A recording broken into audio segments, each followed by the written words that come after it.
Welcome friends, James Corbett here, CorbettReport.com with this week's edition of Propaganda Watch, and you'll recall from last week's edition of this series that CorbettReport.com video editor Brock West and myself were puzzling over Harrison Ford appearing in an Alexa commercial for Amazon at the Super Bowl, and why would this actor bother to do this? Does he really need the money? It's not like he's a globalist shill. Why is he Oh wait, maybe he is a globalist shill. That's right. Han Solo is now making appearances at the World Government Summit. All of us,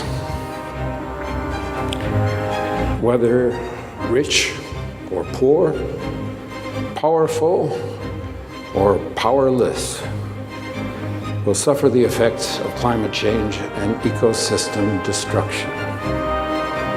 We are faced with what I believe is the greatest moral crisis of our time. Wait, what?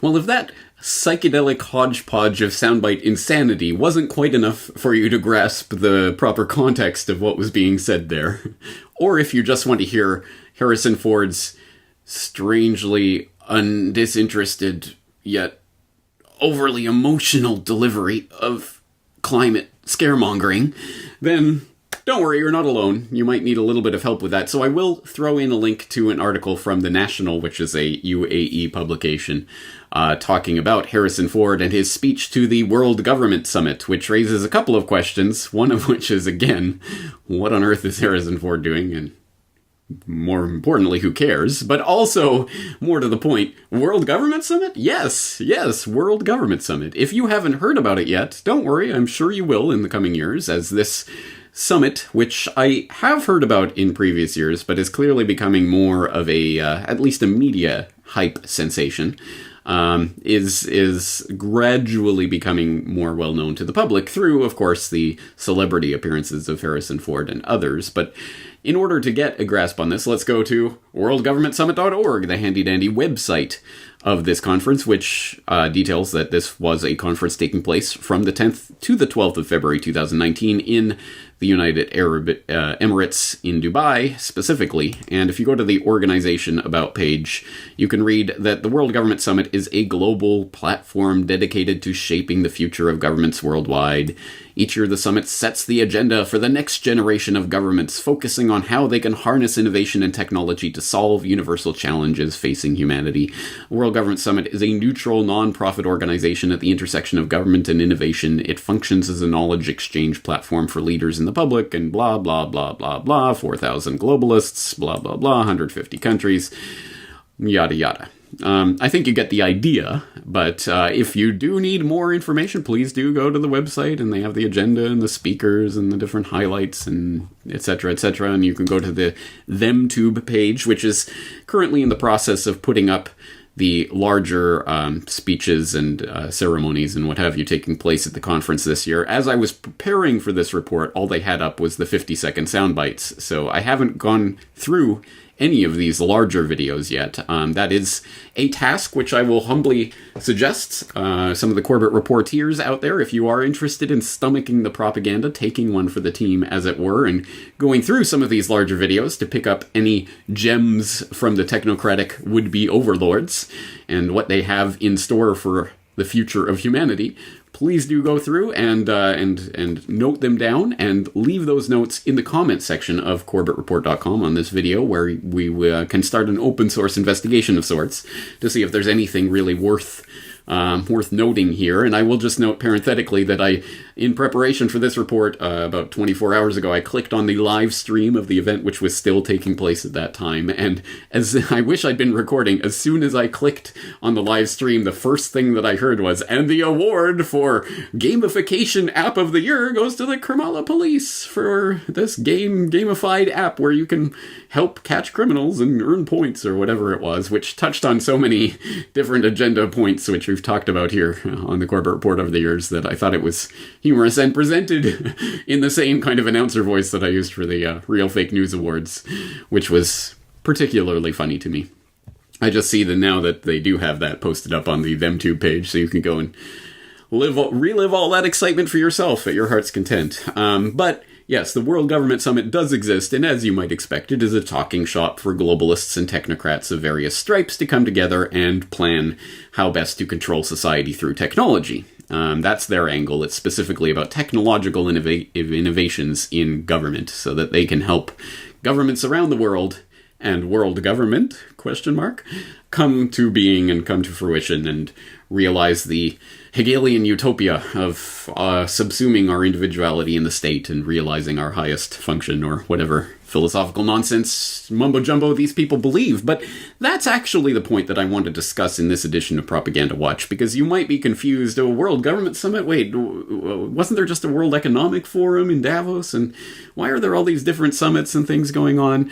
Well, I think it is important to delve into this proliferation of these types of talking shops, and noting the fact that there is, to a certain extent, there is competition going on here for who can have the best globalist talking shop, and it's no surprise that this particular talking shop about basically technocratic control over populations is taking place in Dubai, in the United Arab Emirates, which is part of the Gulf monarchies, which are trying to position themselves in the post-oil economy of the future, and put themselves at the forefront of the technocratic wave which is coming, none of which will be surprising, in fact has been talked about at length in my work like Why Big Oil Conquered the World, and its follow-up, Data is the New Oil, where I talked specifically about this. This is why Saudi Arabia is trying to engineer Neom, and they're making Sophia the robot, the first robot citizen of Saudi Arabia, and blah blah blah, and why Dubai is hosting World Government Summit.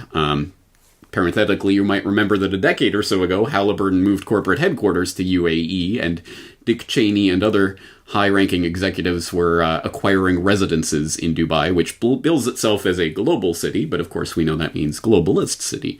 And so this has been part of a strategy that they've been pumping for at least a decade at this point, probably more, to try to position themselves, as I say, at the forefront of the cutting edge, using their oil money and wealth and power and leveraging that influence into the next wave, which is going to be, as I say, data is the new oil.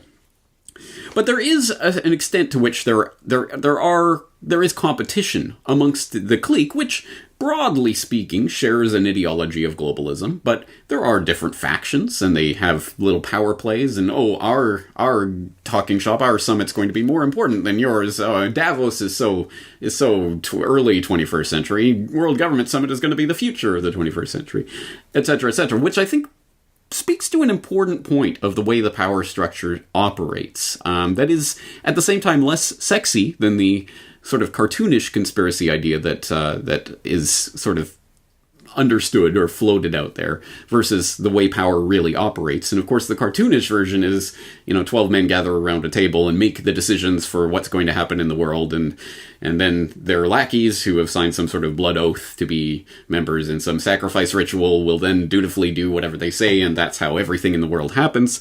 Versus the reality, these are criminal mafia organizations that are obviously all going for the same goal of global government of some sort, but they all want to be the head of that global government, so they're competing with each other in that sense. And competing with each other, I think, most fundamentally in the playground of ideas and ideologies. Who can shape that conversation so that the ideology, the thing that people are striving for, no matter their allegiances or groups, or whether they belong to this forum or that summit or this organization or this membership, whether they're Bilderberg or Trilateral or CFR or RIIA or World Government Summit attendees or World Economic Forum attendees or central bankers or all of the above simultaneously, which is also possible, if they are guided by a certain ideology, if they have certain ideas that they get from certain places, that can shape the direction that this coming push for the grand centralization of everything will go in. And this is an important point. It's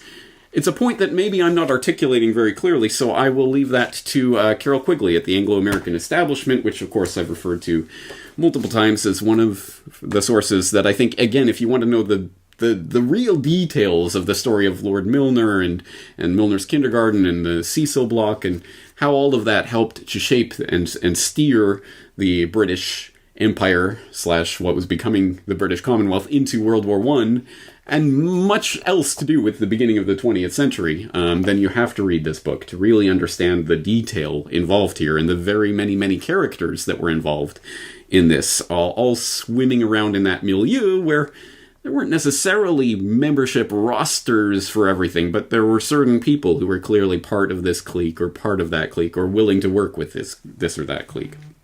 So I'm rereading the Anglo-American Establishment in preparation for another project I'm working on, we'll say. And something really stood out to me this time about the Round Table, which you may or may not know. The Round Table movement was formally established, I believe, in 1909 by Lionel Curtis, but clearly working on Milner's vision, Lord Milner.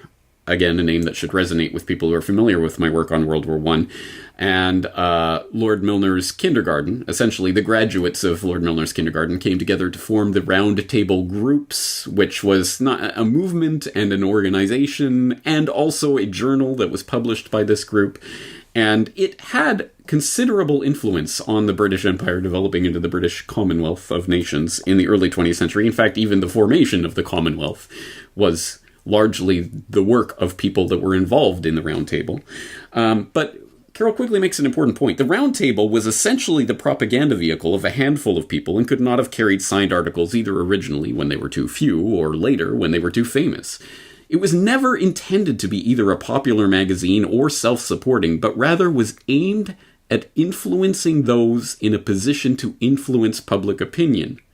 As Curtis wrote in 1920, a large quarterly like the Round Table is not intended so much for the average reader as for those who write for the average reader. It is meant to be a storehouse of information of all kinds upon which publicists can draw. Its articles must be taken on their merits and as representing nothing beyond the minds and information of the individual writer of each. Okay, this is an important point. This is something that we really have to understand about the influence of propaganda, that there are different layers of propaganda. There is the propaganda for the masses, but then there is the propaganda for the people who are making the propaganda for the masses. This is the principle upon which, of course, the CIA obviously based their influence operations in the media, which are commonly referred to as Operation Mockingbird, although that's a misnomer. But anyway, you get the idea. When I say Mockingbird, you know what I mean. The idea that we don't have to control everyone in the media. We have to control the important people who set the agenda for those in the media, the people who are influencing those in the media. In the same sense, in a more, I suppose, closer to the roots, the Round Table recognized that having the ability to set ideas and agendas and talking points for people in positions of power is, in fact, even more fundamental than just controlling the hoi polloi. You were controlling the people with their hands on the levers of power. It doesn't even matter if they are part of your group or clique or membership per se. As long as they're listening to you and taking your ideas on board, you can steer things in very concerted directions. That's the way in which we have to approach things like the World Government Summit, like the World Economic Forum, at a more profound level, like Bilderberg.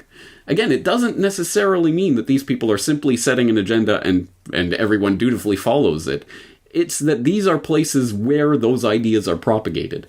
And it's also why international affairs or foreign affairs or these different publications of the RIAA or the CFR or these types of groups is important, not because it isn't intended for the average reader. It is not. It is intended for people in positions of power to enact certain agendas. And that's precisely why listening to the enemy, as I've called it in previous editions of this podcast, is important. We have to know what it is they're trying to steer the important decision makers into, which is clearly not something that the average person or most people out there are going to be dutifully looking into or spending their time on, but that's precisely why I hope there are Corbett reporters in the crowd who will take the time to go through this World Government Summit propaganda and at least summarize some of the key talking points, because I guarantee you that some of the things they're talking about today will be the sad reality of the future, not in the fancy utopian vision that they're laying out, of course, more in the dystopian nightmare that we know we're stumbling into.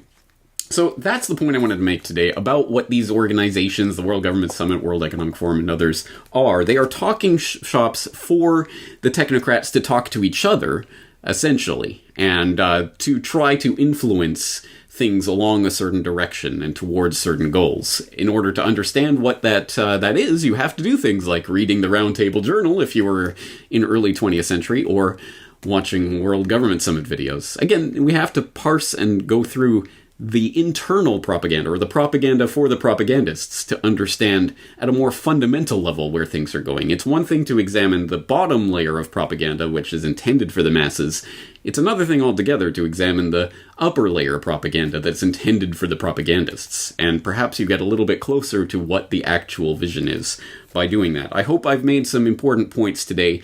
At any rate, I've given you some resources to look at with regards to this, and they will, of course, all be linked in the show notes for this edition of Propaganda Watch at CorbettReport.com. I am James Corbett, thanking you for joining me, and I'm looking forward to talking to you again real soon. Available now from CorbettReport.com. Oil. The 19th century was transformed by it. The 20th century was shaped by it. And the 21st century is moving beyond it. But who gave birth to the oil industry? And what are they planning to do with that power in a post-carbon world? How and why big oil conquered the world. Watch the documentary for free or purchase a DVD copy at CorbettReport.com/bigoil.